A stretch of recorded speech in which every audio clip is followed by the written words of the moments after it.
လူသက်သမားမလေးနဲ့ကျွန်တော်ရဲ့ကံကြမ္မာဒီမိမတကယ်ကိုယူနေတာဗျကျွန်တော်တေးချင်းအောင်ဆောင်နေတာကိုလူတွေရှိမှတင်ကျွန်တော်ကိုအတင်းနဲ့ပြစ်လိုက်တယ်တကယ်လို့ကျွန်တော်သာအခုချက်ချင်းနိုးမလာရင်ဒီတင်မောကုန်းဘက်ပေါ်မှာတင်ကျွန်တော်ကိုအစိမ့်လိုက်ဝါစားတော့မဲ့အတိုင်းပဲကျွန်တော်လည်းကြောက်ကြောက်လက်လက်နဲ့လက်ရမ်းစီပြေးသွားပြီးခုံချမယ်လို့ချင်းချောက်လိုက်ရတယ်နောက်ဆုံးတော့ဖေရူအန်ကတော့ကျွန်တော်ခုံမချရဲဘူးဆိုတာကိုအပိုင်တွက်ထားတဲ့ပုံနဲ့ခက်အေးအေးပဲပြောတယ်တင်မလားဒါမှမဟုတ်ငါခိုင်းတာလုံးမလားတဲ့ကျွန်တော်တတိပြန်ဝင်လာတဲ့အချိန်မှာတော့လီလန်စင်မြင့်ပေါ်မှာရောင်းကုန်ပစ္စည်းတစ်ခုအနေနဲ့ရောက်နေပါပြီထွက်ပြေးဖို့ကြံပေမဲ့အသက်ငယ်နေတဲ့တခြားလူတွေကိုမြင်တော့အဲ့ဒီစိတ်ကချက်ချင်းပျောက်သွားတယ်ဒီလိုမိစ္ဆာတွေရဲ့လက်ထဲကိုကျွန်တော်တကယ်ပဲကြားရောက်တော့မှာလား15တန်း20တန်း30တန်းဈေးနှုန်းတွေကတရရိပ်တက်လာပြီးကျွန်တော်လည်းတုံရင်နေမိပြီးလူတွေရဲ့မျက်မှောက်နေတဲ့မျက်လုံးပေါင်းများစွာကကျွန်တော်တကူလုံးကိုစူးစိုက်ကြည့်နေကြတယ်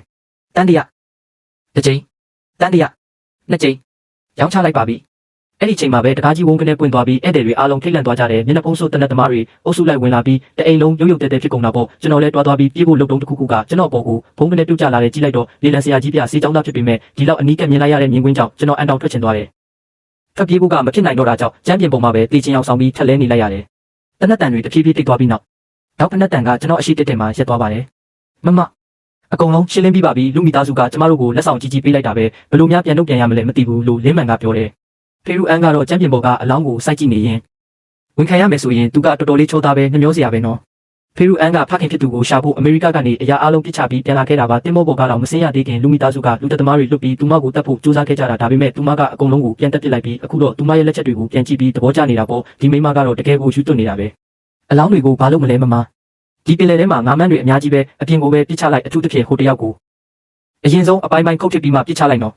သူမကတနေ့ထက်တနေ့ပိုပြီးကြောက်စရာကောင်းလာတာလူတွေကအလောင်းတွေကိုတစ်ခုပြီးတစ်ခုပင်လယ်ထဲပစ်ချနေကြတယ်လင်းမန်ကဆိုဖာခုံနာကိုရှောက်သွားပြီးဖေရူအန်ကိုလှမ်းခေါ်လိုက်တယ်ဓာတ်ရပြီးမမအခုပဲလုံမလားဖေရူအန်ကဓာတ်ကိုယူပြီးကျွန်တော်စီတန်တန်မတ်မတ်ရှောက်လာတယ်ငါကိုယ်တိုင်ပဲလုံမယ်သူဘာလို့မလို့လဲကျွန်တော်ငြိမ်နေတော့မှပဲနှာခေါင်းထိပ်မှာအေးဆက်ဆက်အထီအတွေ့တစ်ခုခံစားလိုက်ရတယ်ဒါကကျွန်တော်မျက်နှာအရှိတစ်ကကျမ်းပြင်ပေါ်ကိုစိုက်ဝင်သွားတာပါခဏကြာမှာတော့သူမရဲ့လက်ချောင်းလေးတွေကကျွန်တော်ရဲ့တွေးဆွနေတဲ့အင်ဂျီပေါ်ကနေတဖြည်းဖြည်းအထဲကိုတိုးဝင်လာတယ်ဒီမိမကဘလို့စီကံမျိုးကိုမှလိုက်နာတဲ့သူမဟုတ်ဘူးတင်းနေတဲ့လူကိုမှစိတ်ဝင်စားရတယ်လို့ဘလို့ဝါသနာမျိုးလဲကျွန်တော်အလျှော့ပေးပြီးထားတော့မဲ့အချိန်မှာပဲရင်ဘက်ပေါ်ကိုအလေးချိန်တစ်ခုဖိကျလာတယ်အဲ့ဒီနောက်သူမကကျွန်တော်ကိုအပြင်းထန်နှံပစ်လိုက်တာပဲတကယ်ကိုထိမ့်မနိုင်သိမ့်မရပါပဲကျွန်တော်ကိုအစိမ့်လိုက်ဝါစားတော့မဲ့အတိုင်းပဲကျွန်တော်လည်းပြန်ရုံးကန်လိုက်ရတယ်ဖေရူအန်ကပြုံးစီစီနဲ့လွတ်ပေးလိုက်ပြီးတေးချင်အောင်ဆောင်လို့ဝါပြီလားကျွန်တော်မောကြည့်လိုက်တော့မှသူမရဲ့မျက်နှာကိုတေးသေးချာချာမြင်လိုက်ရတယ်အမှန်အတိုင်းပြောရရင်သူမကတကယ်ကိုလှပလုံးပါတယ်မင်းကျွန်တော်စီကဘာလို့ချင်တာလဲဘေးကလင်းမှန်ဆိုရင်အံ့ဩလုံးလို့ပါဆက်တောင်မပိတ်နိုင်ဘူးဒါတွေအကုန်လုံးကနောက်ပြောင်ဖို့အတွက်ပဲလားဖေရူအန်ကကျွန်တော်လေပင်ကိုဖက်ပြီးပေါင်းပေါ်မှာတက်ထိုင်လိုက်တယ်သူမရဲ့လက်တွေကကျွန်တော်ကိုအမှုန့်ဖြစ်သွားအောင်ညှစ်ထားတယ်လို့ပဲနင်ပဲပြောကြည့်လေကျွန်တော်ကဘသူပိုင်ဆိုင်မှုမှမဟုတ်ဘူးရောင်းကုန်ပစ္စည်းလည်းမဟုတ်ဘူးငါကလည်းတန်တရတန်တဲ့အရာတစ်ခုကိုအလကားရနေတာကိုဘာလို့လက်လွတ်ရမှာလဲငါပဲယူလိုက်တော့မယ်လေဒါဆိုလေလံပွဲမှာကျွန်တော်ကိုဝယ်ခဲ့တာရောပြစ်ခတ်မှုကနေကျွန်တော်အသက်ရှင်ခဲ့တာရောကသူမလက်ချက်ပေါ်နေဦးဒါဆိုမင်းကျွန်တော်ကိုကယ်ခဲ့တာဆိုတော့ကျွန်တော်လွတ်ပြီပေါ့ကျွန်တော်ကိုအိမ်ပြန်ပို့ပေးပါလားကျေးဇူးအများကြီး